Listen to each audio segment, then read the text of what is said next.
Good morning. My name is Dave Kaufman. I'm the Vice President and Director for Safety and Security at CNA. I have the pleasure of moderating this panel this morning with a very distinguished set of colleagues. So working from my right, we'll begin with Victoria Salinas. She's the senior official performing the duties of Deputy Administrator for Resilience at FEMA. Thomas Teige is the Chief Executive Officer with Direct Relief. And Sarah Thompson is the Senior Managing Director, Corporate Partnerships with Save the Children. That's my pen on the floor. I planned that for all of your entertainment. And Vidya Sampath is the Senior Product Manager for Disaster Relief with Amazon. So thank you all for joining me this morning. We're here to talk about resilience. You know, resilience is not a brand new concept. It's been codified in national doctrine and policy in the context of disaster relief and crisis management now for a little over a decade. And yet, as you just heard the FEMA administrator speak about, over that period of time, we have really moved into a fundamentally new normal, where the tempo and pattern, reach, and severity of crises and disasters is really unprecedented for us. And that is placing an even higher premium on the construct. I find resilience fascinating because it's very multifaceted. As a concept, it exists in dozens of different professional fields, ranging from biology to psychology to material science, and in each of those contexts, it's slightly different. So that nuance about how we understand it, how we apply it, and what it means we do differently in our practice is really what I'd like to try to explore with all of you this morning. So maybe to open us up, start with a general question for all of our panelists. How do you understand resilience in the context of our society, of our social systems, of our communities, our infrastructure, and our environment? And what do you believe are some of the most important dimensions that we should really be focusing on in our conversations in settings like this? Victoria, do you want to start? Sure, thank you so much. And so people often start these conversations on resilience on like, what is the definition? And I think the good news is that there's a lot of commonalities regardless of the discipline or space. And so at FEMA, the way we really define resilience and have done so for a very long time is the ability of people, so individuals, of communities, of systems to anticipate hazards, adapt to changing conditions, and really withstand disruptions. And there's a lot of components to that. So in anticipating hazards, one of the fundamental pieces is understanding risk. All kinds of risk, both your risk to natural hazards, human-induced hazards, threats, and really have that comprehensive understanding of all of those shocks and stresses that are driving vulnerability in communities. And so that's part of it. And so anticipating is not just we know what's coming, but it's we're doing something about the shocks and stresses. And in the adapting, it's also similarly, you know what's coming, you're actively doing things to address, to adapt. And so oftentimes people think resilient infrastructure, for instance, and they think the word, oh, the infrastructure has to withstand everything. There's so many communities that are trying to learn to live with nature. Living with water is something we hear everyone from New Orleans to the Netherlands talking about. And so adaptation is a key part of resilience too, as we think about it in FEMA, because humans won't be able to stop what's coming, but we've been adapting for eons, and we're going to continue to have to do that in a very accelerated fashion. So those are kind of the key tenets for us as we think about resilience. It's a very simple definition, but to your point, it has a lot of depth to what it means we must do in order to be resilient people, resilient communities, and a resilient nation. Thomas. Good, thank you. I agree. I think at Direct Relief we look at the resilience through a health lens primarily, but I think many of the same things Victoria said are true. I think understanding the likelihood of the risk and the consequences of risk. You know, you don't prepare for a meteorite, but you do prepare for wildfire if you're in California.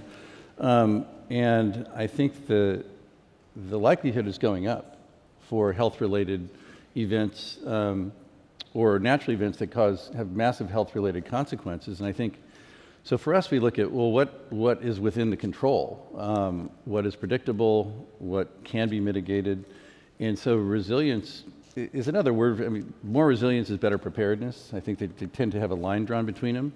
But so we look at who is likely to be most affected by what type of event. And the answer is fairly straightforward. It's always the poor. The highest relationship between vulnerability and consequence is income and wealth. So there's site-specific issues. Certain places aren't likely to have a hurricane, but they're likely to have something else. So I think there's site-specific issues that do have a health consequence. So we look at around the country and around the world, what are those the likely events that have the highest consequence, and what can be done to address those. For us, one of the big resilience things, kind of counterintuitively, because we're licensed as an accredited drug distributor in all 50 US states, the first nonprofit dumb enough to do that because it's a really high bar. But we just saw the repeated disruption. 15 years ago, we covered Katrina as a weather event, not a massively disruptive social event. And from direct release purview, it was a massively disruptive health event, but basically for people who are poor. So you look at the structures that serve those people, how can you make those structures at the community level more resilient? And what we found was there are very few have access to philanthropic resources. So trying to bring philanthropic resources to bear so they can strengthen the institutions that are kind of an all hazards response to any issue that arises.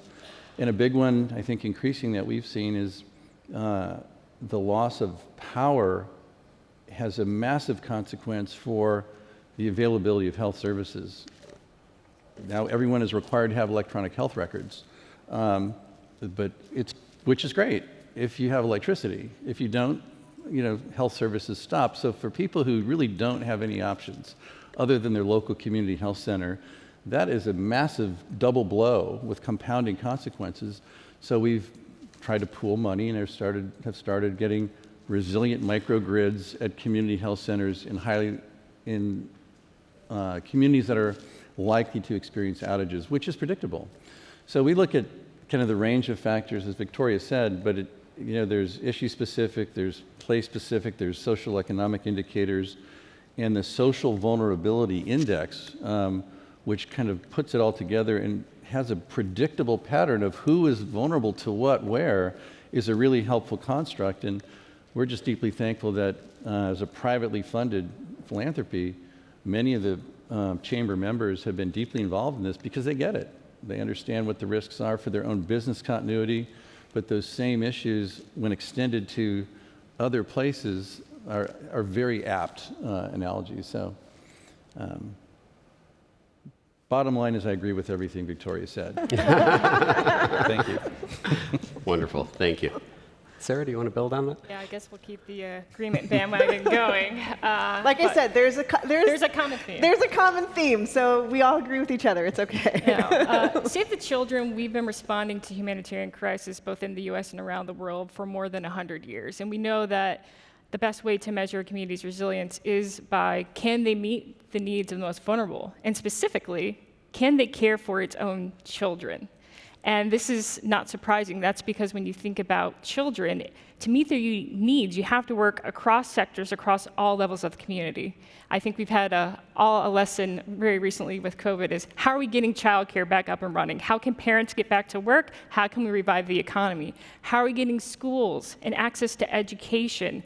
Not just to make sure that kids can keep learning, because they have to hit key developmental milestones that really put them on the path for a bright future, and there's a critical window for that. How are we getting kids back into safe spaces, a sense of normalcy and routine, so that they can give them support to really help their mental health, both short-term and long-term?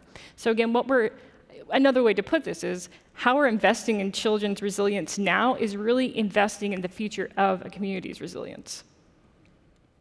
I appreciate that. Vidya, how do you think about and understand resilience?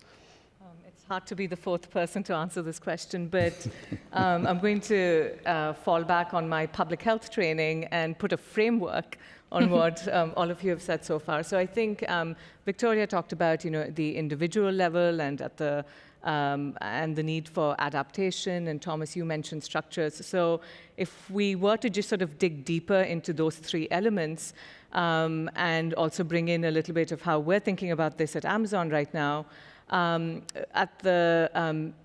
if you think about coping capacities at the individual level, what is the ability of individuals to cope with and overcome the impact of the crisis? How can we build tools, whether it's early warning systems, whether it's service offerings through many of Amazon's ventures into community? How is it that we are helping individuals cope with the events that they're facing? So that's one dimension. A second dimension, I think, is at the community level in terms of adaptive resilience. So how are communities, how well are we learning from what happened in the past, and how are we adjusting so that we are prepared for future events in the way in which we run our everyday lives? So a lot of the grant making that we do to our partners is really looking at this sort of adaptive resilience piece at the community level. But then third, to what Thomas said in terms of really transformative resilience at the societal level, do we have sets of institutions, do we have policies, do we have frameworks that really foster these other two dimensions, and are they helping really sort of build us towards robustness for future crises? And I think that's where Amazon, given the size of the company and the several geographies in which we operate, what can we do to use our influence to help build some of that institutional policies and institutional frameworks? Wonderful, thank you. So as I listen to all four of you speak, right, there's a plethora of really important lenses on this issue, right? You talked about coping capacity. You talked about, Victoria, you talked about the ability to withstand. Several of you used different versions on that. But how do we absorb the impacts of disruption? But that's not enough. To your point, to several of your points, how do we adapt? How do we learn? How do we apply that learning forward and change and evolve? And I heard woven through your comments discussion not just of individual welfare, or of resilience in the context of our governmental systems and governance, but economically, socially, culturally. So there's really a lot in there to unpack. It leaves me almost with a sense of what it looks like in specific time and place is a function of that specific time and that specific place and those specific people. So there's both real power and strength in that, and some challenge, like, okay, that sounds really complicated. What do I do? So let's dig into that a little bit. Victoria, FEMA's getting ready to launch a significant new initiative to try to invest in and build resilience at the community level, community disaster resilience zones. Can you talk a little bit about those zones in the context of this discussion and Absolutely. how you're seeking to deploy that tool in a way to catalyze change? Yeah, so there's two things going on right now that I think, this conference has been going on 12 years, right? So people have been focused on the topic of resilience for well over a decade at this point, and so there is complexity to it. And I think the good news is that over a decade into a focus on resilience, there are really concerted efforts underway to make it easier to manage the complexity of truly helping individuals, communities, and systems be resilient. One very exciting new development is community disaster resilience zones. And for those of you that were tracking late last year, Biden signed into law this new legislation that calls on FEMA to designate those census tracts that are most at risk to natural hazards and have the most social and economic vulnerability. How does that help us? It helps us prioritize, right? We can't boil the ocean. We need to start somewhere together, and there's even this conference, like there's so many sectors in this room right now, people who are here because you want to partner with others. And figuring out how to have the plug and socket fit together has been one of the things that's mystified many in the resilience space. And so CEDARS for us really is that opportunity to hone in on specific places at the census tract level.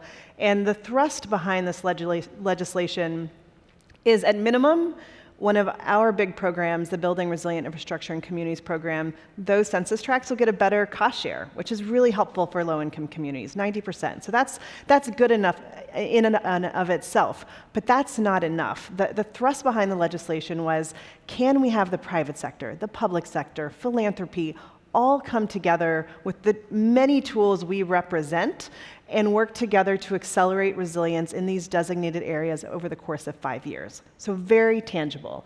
5 years from now, what can be different in a community, and in a community-driven way? And so every community will have perhaps different outcomes they're trying to achieve, getting to the title of this panel, like kind of like end state. Like, where do they need to be in 5 years based on their hazard and threat profile, based on the vulnerabilities that exist today, the stresses they're grappling with. And so CEDARS will be designating the first tranche of census tracts, I think, as soon as next month. There's an RFI, a request for information on how we do this. It closed yesterday. There have been tons of listening sessions going on to inform the development of CEDARS. But it really is that opportunity for us, and I encourage each of you in the room, in both your personal and professional capacities, to be thinking, what could we commit to in these communities we know are most susceptible to the range of natural hazards and are already the most social and economically vulnerable? And then we can start to pull those things together in a very concerted way. And the second thing that I would add, which is very complementary, is our team is also working with and doing a lot of engagement around the creation of a national resilience guidance for the whole society. And for those of you who've worked with the federal government in the response and recovery space for a long time, we've done a good job at coordinating when it comes to disaster response. It's gotten a lot better over the decades. We've gotten a lot better in recovery. We have ways we come together to work together on long-term community recovery now. In the resilience space, that coordination framework doesn't exist. And that's part of the reason we all find it so challenging, right? There's not clear roles and responsibilities. There are adjacent missions. We're all aiming to go in the same direction. We all have the same intent. And we do so through the lens of our own expertise, of our sector, but it's not clear who's on first. It's not clear how it's all supposed to work together. And so some of those basics, tenets of emergency management, like roles and responsibilities, unified command, how we all actually just do things together, is something we're seeking to really clarify through engagement with many folks as we create this national resilience guidance that'll hopefully advance all of our efforts to work together more effectively to help communities accomplish their resilience objectives. Wonderful. Thank you. Thomas, when you were speaking about resilience generally, you emphasized sort of cross-sector interdependencies and in particular, social vulnerability. Sticking with this theme about how do we drive this concept into practice in our organizations, Direct Relief provides assistance. I was told there'd be no reading. I know some people were told there'd be no math. Actually, I was told there would be no math either, so I don't know what that means for me. But provides assistance to support health services for low-income people all across the world, as you spoke to. What have you learned about how best to engage vulnerable communities and vulnerable individuals? How do you approach them? How do you connect with them and work with them? And what have you found to be most critical to success? Yeah, well, first of all, I was hung up on Victoria's comment that we can't boil the ocean. I think the water in Florida is over 100 degrees, so we might be able to boil the ocean. That's true. That's a good point. Unintentionally. So, I mean, we may have soon. to work on a new saying there. Yes. But no, I think ultimately, it doesn't matter what happens at the big level. It always shakes out at the local level. And it's funny because you find in NGO world, people say, well, what sector do you work in? I work in WASH, or I work in education, or I work in health. And I'm pretty sure that every person on the planet is a member of every sector. So sometimes these constructs that we create of they're compartmentalized for good reasons, but they miss the obvious that in the second grade. It's like, well, yeah, kids need everything, right? and they're not resilient. They need help. And I think, so we've kind of just looked at the obvious. Where do people, particularly those with the least, what do they rely on for health services? They're subjected to more risk, environmental risks, risk of living in substandard housing and low floodplain areas. And there's a lot of risks associated with being poor in this country in many places. But I think to connect, identify where they rely on for access to health services is a really big one. So the biggest health system in the United States is one that probably most people don't know about. It's a network of community health centers and free and charitable clinics. There's 14,000 sites. There's 5,000, under 5,500 hospitals in this country, and that's where everyone looks. But actually where people, over 30 million people go every day to get their access to health services is one of these 14,000 sites. Hiding in plain sight, never on TV, is part of the Community Health Center network established in 1965. So that's where Direct Relief plugs in the United States. That is the point of access for care for about 1 in 10 people in this country. And they're disproportionately more diverse, they're relatively more diverse in lower income, higher vulnerability factors, and they only exist in quote unquote medically underserved areas. So it has vulnerability written right. I mean, the terminology has changed since '65, but that was the idea. So I think to establish those connections, the structures have to be there if you want to respond rapidly. To create a structure in a crisis doesn't work. And we see that all the time. So although Direct Relief kind of gets visibility during emergencies, basically what we do is the same thing we do the day before. Because who's most vulnerable in emergencies? The same people who are vulnerable the day before. So I think to identify them, look at where their points of access for health services are, and then try to infuse resources in to have an operational capacity to respond is what we try to do every day. And it's not really driven by, you look at Amazon, for us it's great inspiration, because how would Amazon do it? Or how would FedEx do it? Or Costco do it? And the reality is, well, they wouldn't do what we do because there's no margin in it. There's a reason they don't, because there's no money. And so the profitability drives all sorts of innovation, but the tools that have been developed in corporate America are totally transferable to what we're talking about here. I mean, distribution companies have, revolutionized society, entertainment, not just delivering packages, it's entertainment, because you have information to drive the distribution. So I think as we go forward, looking at how to gather information upon which we can act, and then having structures through which we can act on an ongoing basis and in response to emergencies. So that's why I think this conference is important, because we've gotten help from most of the big members and try to say, how would you do this? And, well, we wouldn't, because, it's a bad business because there's no money there. It's like, well, how would you do it if you suspend for a moment the business driver? The operational reality is essentially the same. And so I think the potential to identify opportunities to strengthen are right there, hiding in plain sight. And the way to strengthen both the ongoing support to infuse resources and then rapidly infuse support after emergencies, the blueprint is all there. And we do it really well in business. We do it less well when it's just a public benefit human need. So I think we're looking at how to build the structures at the community level so you know who to call when the flag goes up. And, it's just a very dynamic time. I'm in California, we went from historic drought, we're all going to thirst to death, to like, oh my God, an atmospheric river in 6 months, and now record heat and wildfires are just endemic now. So I think the frequency, intensity, and duration of emergencies has changed. So businesses have been highly adaptable, governments less so, I think, since COVID broke out. Clearly, to survive you had to do it.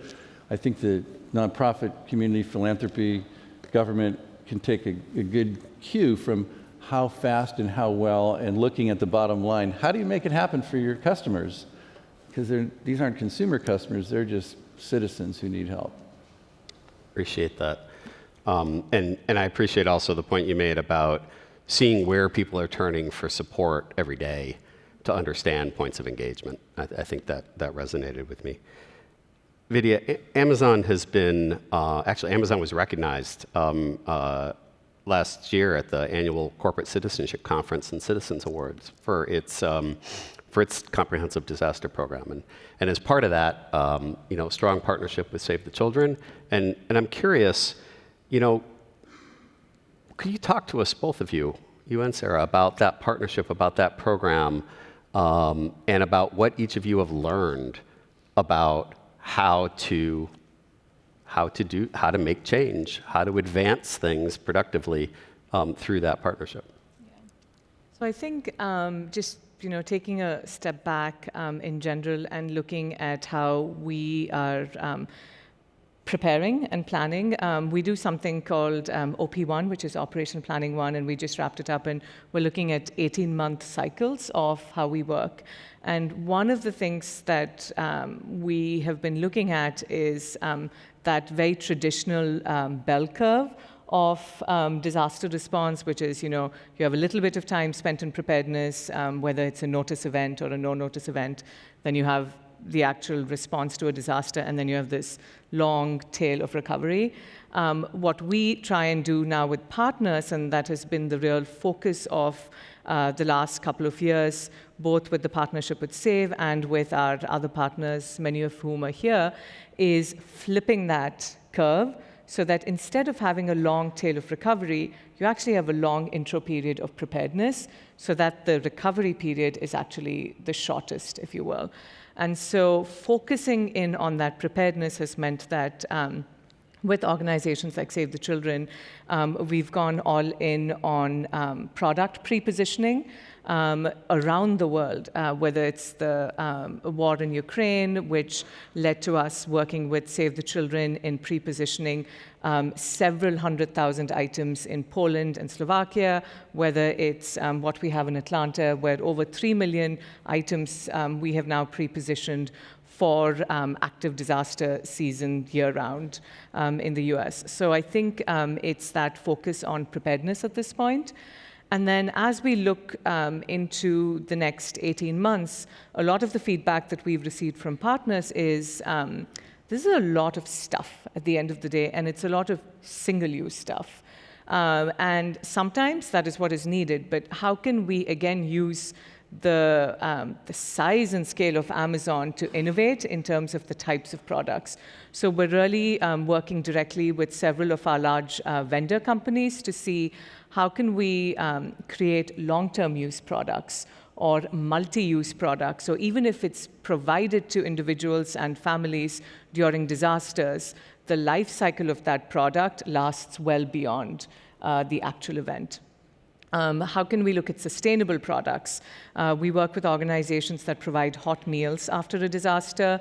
How can the food that they serve to people, can we just make all of that compostable instead of having it be plastic? So it's small things and it's large things. But when you put it all together and you think of preparedness for the short-term event and think of preparedness for beyond as well. Yeah. Oh. I'll just add to that. Save the Children and Amazon have partnered since 2016, and it takes time, and we're still learning. And the reason why I think that this really works is because it's an example of a resilient partnership. So, number one, we're really building from each other's strengths. So pairing Save the Children's leading expertise in childhood with Amazon's expertise in supply chain and innovation, we can multiply our impact together. Second, this is a multifaceted project. Vidya just talked a little bit about our product donation and cash donation, and we always need those. Just a reminder, we still need cash and product. But it goes beyond that. It's about leveraging expertise. It's about mobilizing employees in the same direction, about raising visibility and engaging consumers. And when you're able to activate across all those channels, Amazon then really becomes a force multiplier for Save the Children's humanitarian efforts. Third, and this is not surprising, it's about honesty and adaptability. I know it sounds simple, but again, we're working in very complex environments that are changing by the minute, by the hour, and we have to be honest about what we can do and can't do. Again, particularly when we're working with most vulnerable populations. And we've been able to create this sense of trust and very frequent communications where we're willing to adapt in real time to meet the needs of those local communities.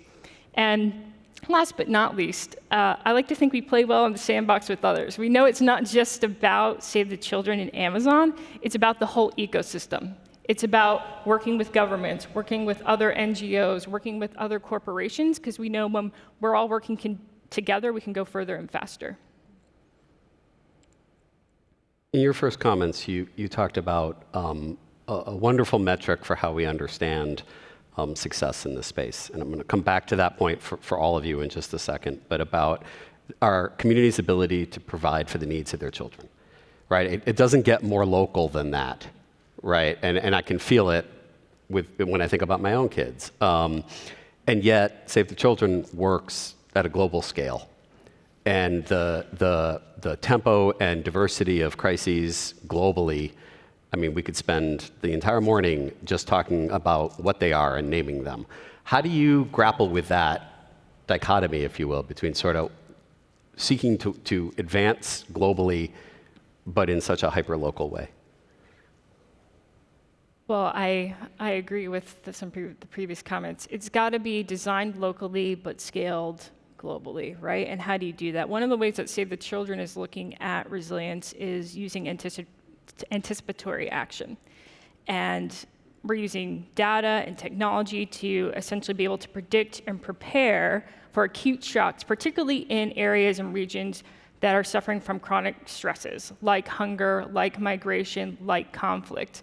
And by no means are we the only ones doing this, but we are putting a specific child lens on it. So for example, anticipatory action for education. How are we anticipating where there might be gaps in services in learning, whether that is actually access to educational infrastructure, where there might be shortages in staffing and teachers, or access to educational resources, whether that's in person or virtually. And again, that's because we know that kids have to keep learning. If they don't keep learning and have access to school, there is a high likelihood they will drop out, and there's a lot of consequences everywhere, but particularly globally, that usually boosts the rates of child labor, child marriage.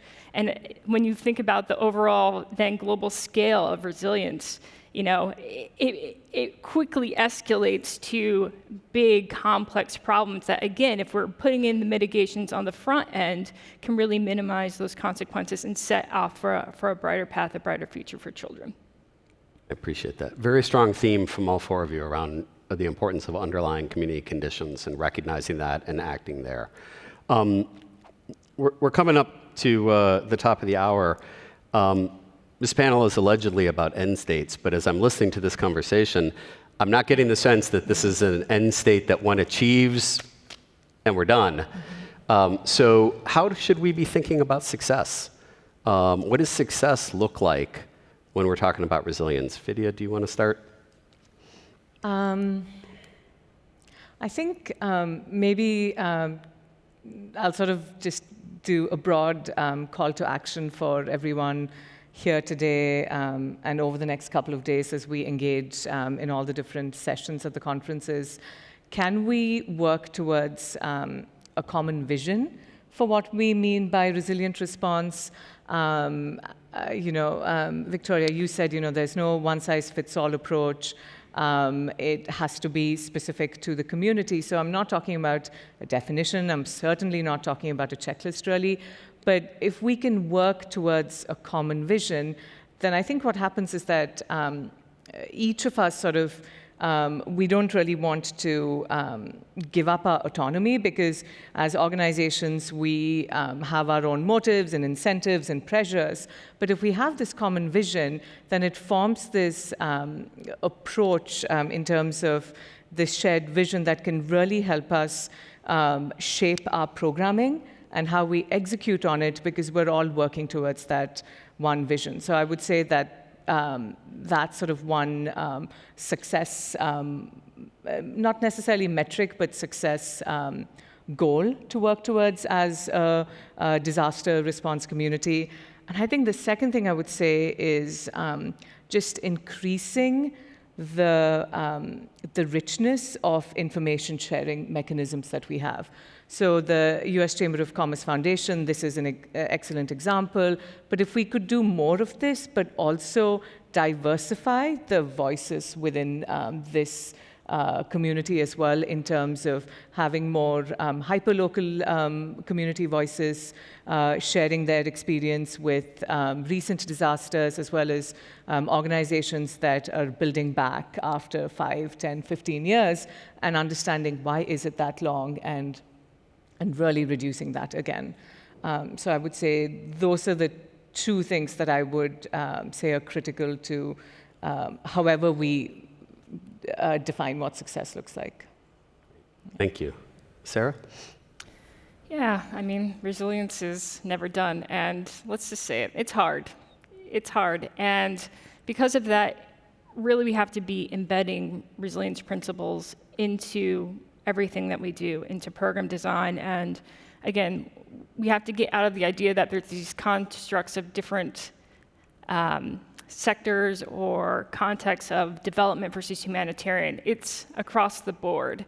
And I think the other thing we have to remember is that at the end of the day, it's not about a tool. It's not about specific guidance. It's not, we can say best practices over and over again, but these are about real people who care deeply about their communities, that have very unique identities and cultures. And again, a one-size-fits-all approach will not work. And so the future of resilience has to be locally owned, and it has to be driven by the voices of the most vulnerable.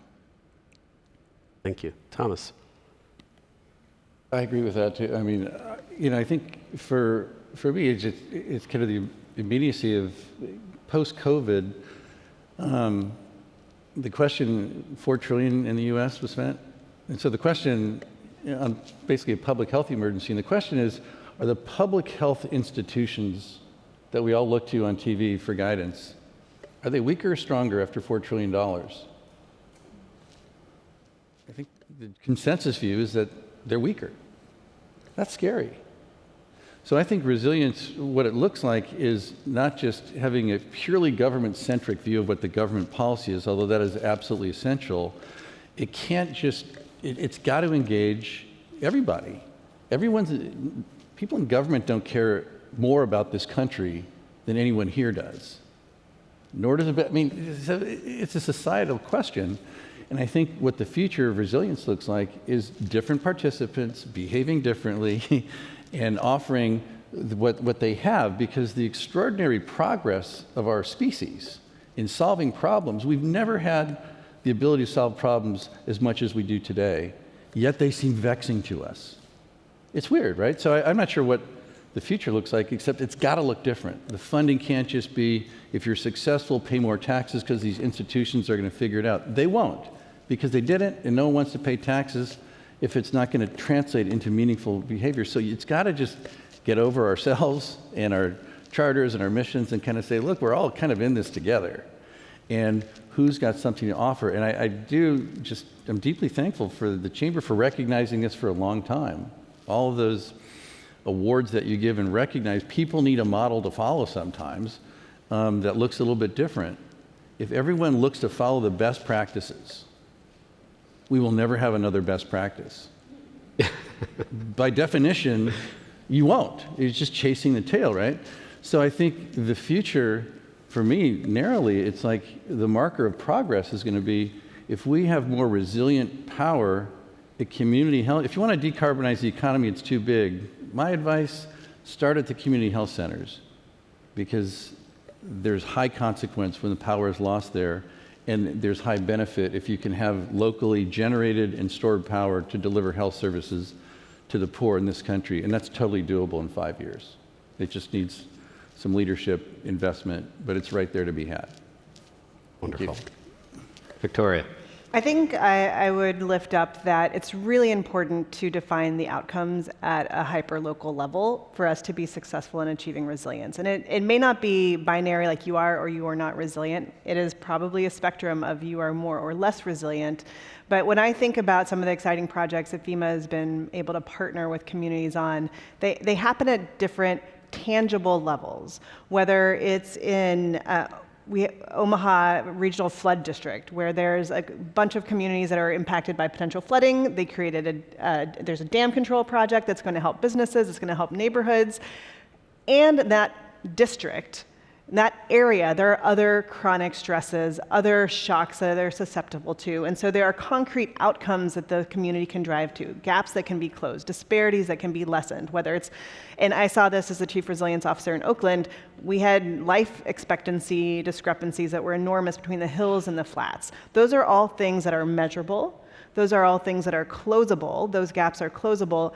And closing those gaps means the community is more resilient. Similarly, we're seeing so many exciting projects come our way through our programs that really do get at the crux of building resilient communities. Another one that I'm excited about that I think really exemplifies the end state is in Newark. And we have it's the Ironbound neighborhood that came with the idea of creating a kind of community resilience hub. In this case, it's a school. They're doing a microgrid. So I'm coming to you for Cedars and microgrids at all the community hospitals, all the neighborhood health networks in Cedar zones. But the idea that that the Ironbound neighborhood had was we've had lots of flooding, but we're also dealing with extreme heat. We're dealing with a whole range of issues. And so creating the school as their resilience hub enables them to not only continue to provide services to students, but the neighborhood, the connectivity, and it's that kind of multi-peril thinking, understanding the risks, right? Science-informed, community-driven, tackling those real outcomes that drive vulnerability. It is all measurable. There are concrete outcomes that we can see where is the baseline today, what does it look like tomorrow, and we can close those gaps both in terms of shocks and stresses, which result in more resilient people, communities, and systems. Thank you. Thank you all. Wonderful discussion, some excellent points, some great leave-behinds to set the tone for conversations to come over the rest of the conference. Everybody, please join me in thanking our panel.